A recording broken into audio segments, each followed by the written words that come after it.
Հարաբերություններում բազմաթիվ ուղղություններ կան, որ քննադատման ենթակա են, բայց հարաբերությունները պահպանվում են երկկողմ։ Բայց դրան ընդառաջ ես մի բան ասեմ, որ հայ ժողովրդի նորանկախ պատմության մեջ մեր ինքնության պահպանման, Արցախի ազատագրման համար պայքարի ակունքներում հայ ժողովրդի պայքարի ոգին է եղել եւ հայ ժողովրդի միասնականությունը եւ համախմբվածությունը։ Այն մարդիկ, որոնք որ կարծում են, թե մեր փոխարեն որևիցե մեկը եկել պայքարել է, ստեղծել է մեր անկախ պետականությունը, պայքարել, կռվել է Արցախի համար, չգիտեմ, հաջողություններ է ունեցել կամ ստեղծել է բանակ մեր հայ ժողովրդի համար, դրանք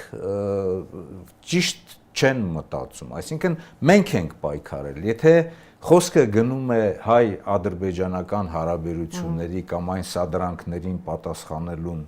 որ մենք պետք է իրականացնենք, Հայաստանի Հանրապետությունը ի վիճակի է եղել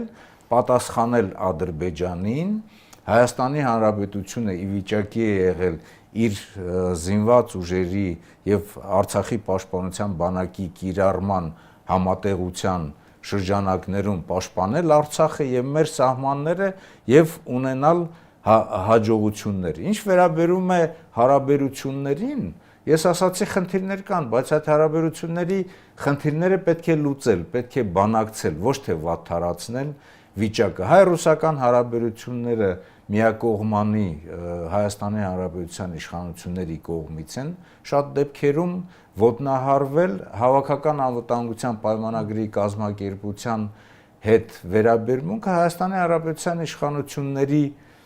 վարած քաղաքականության արդյունքում է այդպես եղել։